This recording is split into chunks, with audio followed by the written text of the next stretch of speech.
সহজ প্রাণায়ামে আপনার একটা ধ্যানের মতন। প্রাণায়াম মানে হচ্ছে যে আনন্দ পাওয়া এবং ধ্যানে চলে যাওয়া।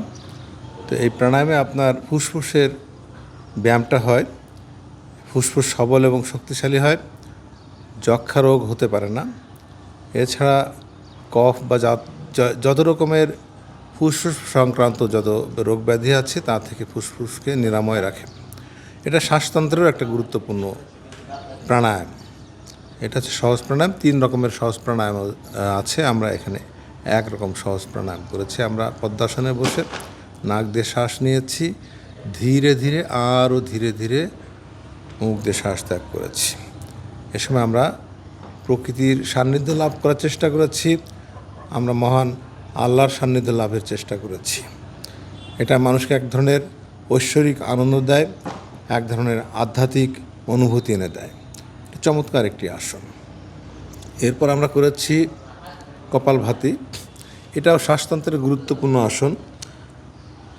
কপালভাতিতে নাক দিয়ে শ্বাস নিতে হয়, আবার নাক দিয়ে শ্বাসটা ত্যাগ করতে হয়, মুখ দিয়ে নয়।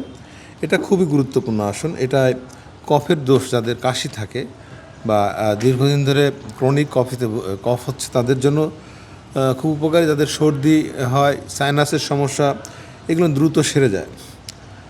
এছাড়া হৃদযন্ত্র সবল হয় এবং কোষ্ঠকাঠিন্য দূর করে। কপালভাতিতে হজম শক্তি বাড়ে, আমাশা, কোলাইটিস, অনিয়মিত মেয়েদের মাসিক ইত্যাদিতে উপকার হয়। এই প্রাণায়ামের চোখ ঠান্ডা এবং প্রাণায়াম করার পর মনে আনন্দ জাগে। এরপরে আমরা নাড়ি শোধন ব্যায়াম করেছি। সেই ক্ষেত্রে নাড়ি শোধন ব্যায়াম আপনার খুবই কার্যকর। আমরা প্রথমে ডান ছিদ্র বন্ধ রেখে বাঁ ছিদ্র দিয়ে আমরা টেনে দমটা নিচ্ছি, ফুসফুসটা ভরে। এবার আমরা ডান ছিদ্র দিয়ে ছেড়েছি, আবার ডান ছিদ্র দিয়ে নিয়েছি। এটি আপনার সবচেয়ে উপকার করে হচ্ছে যে আপনার যদি হাই প্রেশার উঠে যায় তাহলে এটা নিয়ন্ত্রণে নিয়ে আসতে খুব সহায়ক হয়। এছাড়া ধরেন যে কোনো ঝামেলায় জড়িয়েছেন পারিবারিক বা অফিসের, আপনি এই আসনটি করবেন, আস্তে আস্তে আপনার সিদ্ধান্ত গ্রহণে খুবই কার্যকর ভূমিকা রাখবে। এই আসনটি করলে মানসিক প্রশান্তি তৈরি হয়, মানসিক স্থিরতা তৈরি হয়, প্রশান্তি ফিরে আসে এবং দম বৃদ্ধি পায় এবং আপনাকে সতেজ অনুভূতি এনে দেবে, এক ধরনের পার্থিব আনন্দ, আপনার মনটা ভরে যাবে। এ হচ্ছে এই আসনগুলির উপকারিতা।